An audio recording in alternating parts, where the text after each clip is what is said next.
कि आप सभी लोग बहुत अच्छे होंगे और आज का वीडियो बहुत ही ज़्यादा खास होने वाला है क्योंकि आज के इस वीडियो में हम लोग पढ़ेंगे अंतरिक्ष से संबंधित 25 महत्वपूर्ण प्रश्न। मेरे भाई, अगर आप एसएससी, सीएचएसएल, सीजीएल या ग्रुप डी या रेलवे की किसी पोस्ट की आप तैयारी करते हैं, बिहार पुलिस एसआई दरोगा की तैयारी करते हैं या बैंक पीओ क्लर्क की तैयारी करते हैं मेरे भाई, तो अक्सर आपको ऐसे प्रश्न एग्जाम में आते ही है। तो चलिए पहले प्रश्न की अगर हम बात कर ले तो पहला प्रश्न क्या पूछा है कि ब्लैक होल की अवधारणा सबसे पहले किसने दी। पहला प्रश्न क्या है कि ब्लैक होल की अवधारणा सबसे पहले किसने दी। Option A Newton, option B है आइंस्टीन, ऑप्शन सी है मेरे भाई जॉन मिशेल, ऑप्शन डी है गैलीलियो। इसका correct answer option number C हो जाएगा, जॉन मिशेल हो जाएगा इसका करेक्ट आंसर। आपको याद रखना है ऑप्शन नंबर सी।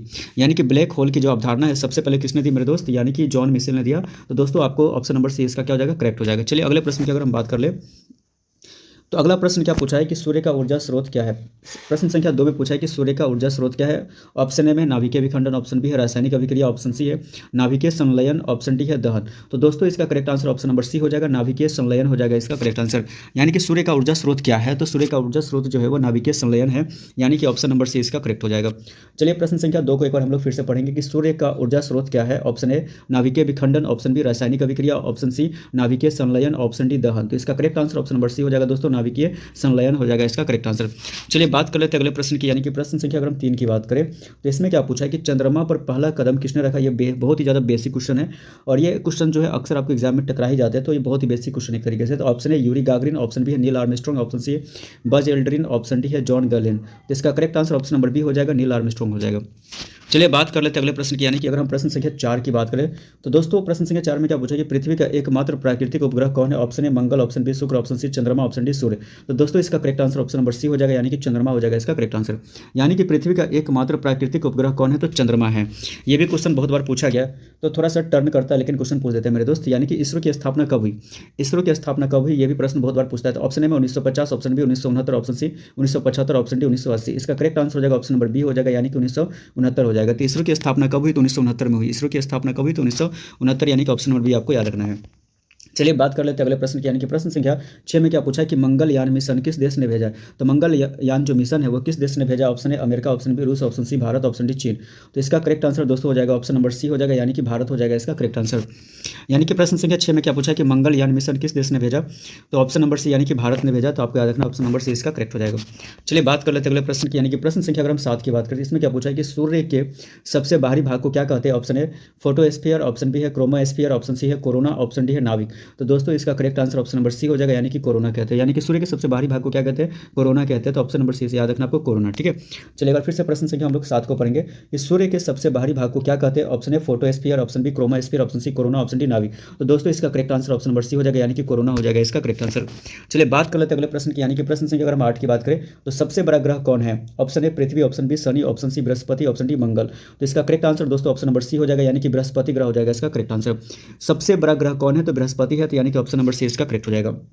चलिए प्रश्न संख्या 8 को एक बार हम लोग फिर से रिपीट करेंगे।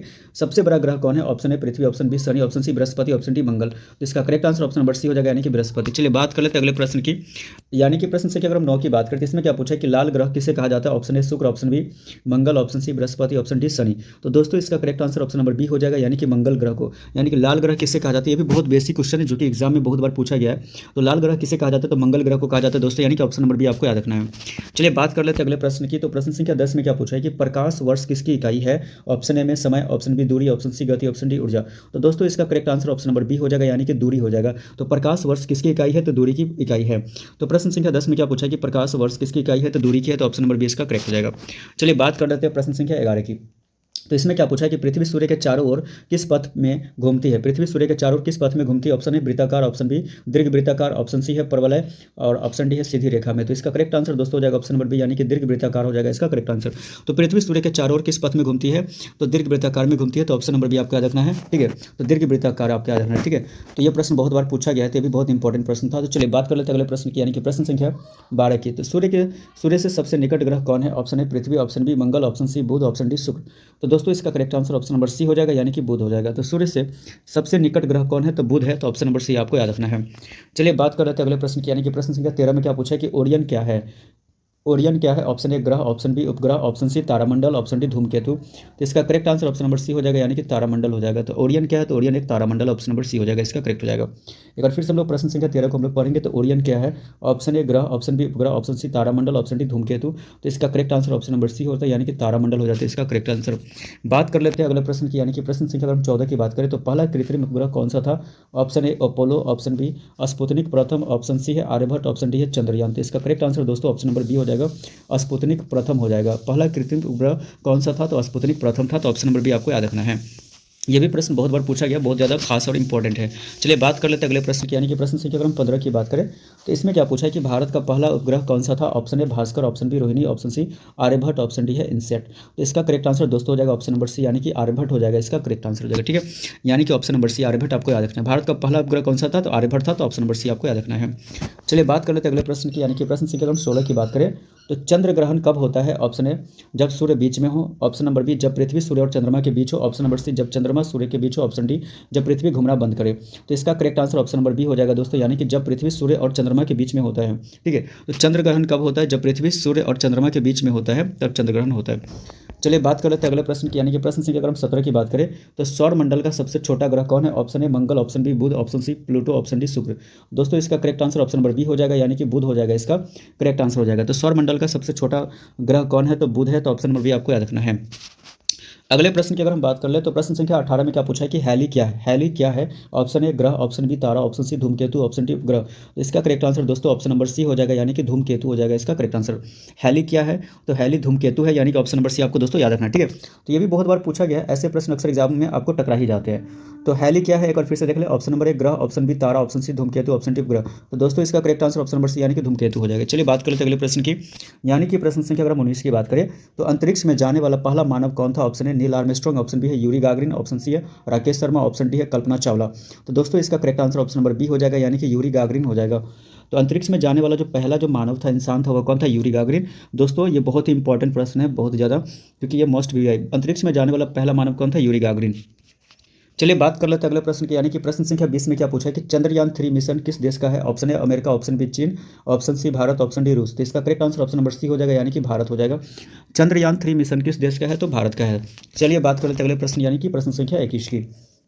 पृथ्वी का घूर्णन काल कितना है? ऑप्शन ए 12 घंटे, ऑप्शन बी 24 घंटे, ऑप्शन सी 36 घंटे, ऑप्शन डी 48 घंटे। तो इसका करेक्ट आंसर हो जाएगा ऑप्शन नंबर बी हो जाएगा, यानी कि 24 घंटे हो जाएगा दोस्तों, इसका करेक्ट आंसर हो जाएगा। तो पृथ्वी का जो घूर्णन काल है वो कितना है? तो 24 घंटा है। तो ऑप्शन नंबर बी इसका करेक्ट हो जाएगा, 24 घंटा। ये बहुत ही बेसिक क्वेश्चन था। चलिए प्रश्न संख्या अगर हम 22 की बात करें दोस्तों, तो कहते हैं कि सुपरनोवा क्या है? ऑप्शन ए ग्रह, ऑप्शन बी तारे का विस्फोट, ऑप्शन सी है उपग्रह, ऑप्शन डी धूमकेतु। तो दोस्तों इसका correct answer option number B हो जाएगा, यानी कि तारे का विस्फोट हो जाएगा। तो सुपरनोवा जो है वो क्या है? तारे का विस्फोट। ऑप्शन नंबर बी आपको याद रखना है, तारे का विस्फोट। ठीक है, सुपरनोवा जैसे ही प्रश्न पूछेगा यानी कि तारे का विस्फोट। चलिए अगला प्रश्न की बात कर लेते हैं, प्रश्न संख्या 23 की। कहता है कि किस ग्रह के सबसे अधिक उपग्रह है? ऑप्शन ए पृथ्वी, ऑप्शन बी मंगल, ऑप्शन सी बृहस्पति, ऑप्शन डी शुक्र। तो दोस्तों इसका correct answer option number C हो जाएगा, यानी कि बृहस्पति हो जाएगा, इसका करेक्ट आंसर। तो किस ग्रह के सबसे अधिक उपग्रह है? तो बृहस्पति ग्रह के सबसे अधिक उपग्रह है, तो यानी कि ऑप्शन नंबर सी आपको याद रखना है। तो ये भी बहुत ही ज़्यादा इंपॉर्टेंट प्रश्न था। चलिए अगले प्रश्न की बात कर लेते हैं, प्रश्न संख्या 24 की, कि अंतरिक्ष में जाने वाले पहले भारतीय कौन थे? अंतरिक्ष में जाने वाले पहले भारतीय कौन थे? Option A Kalpana Chawla, option B Rakesh Sharma, option C Sunita Williams, option D Vikram Sarabhai. तो इसका correct answer option number B हो जाएगा, यानी कि राकेश शर्मा। तो अंतरिक्ष में जाने वाले जो पहले भारतीय थे वो कौन थे? तो राकेश शर्मा थे। तो ऑप्शन नंबर बी क्या हो जाएगा, इसका करेक्ट हो जाएगा। मेरे भाई अगर अभी तक अपने भाई यानी दोस्त का चैनल अगर अभी तक सब्सक्राइब नहीं किया तो चैनल को जरूर सब्सक्राइब करें। और ऐसे वीडियोस यानी कि जनरल साइंस और करंट अफेयर से संबंधित अगर आप तैयारी करना चाहते हैं, या आपके कोई भी दोस्त फ्रेंड सर्कल जोन में कोई भी है जो कंपटीशन की तैयारी करते हैं, तो मेरे चैनल के जितने वीडियोस होते हैं उनके साथ जरूर शेयर करें। अगर आपको वीडियो लगता है कि हेल्पफुल है, अच्छा है, अगर आपके किसी भी एग्जाम्स की तैयारी करवा सकते हैं तो। चलिए बात कर लेते हैं इस वीडियो का सबसे लास्ट प्रश्न है, जो कि बहुत ही ज़्यादा इंपॉर्टेंट है, कि इसरो का मुख्यालय कहाँ है?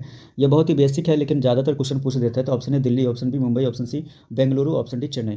तो दोस्तों इसका correct answer option number C हो जाएगा, यानी कि बेंगलुरु हो जाएगा इसका करेक्ट आंसर। चलिए मिलते हैं नेक्स्ट वीडियो, तब तक के लिए बाय बाय।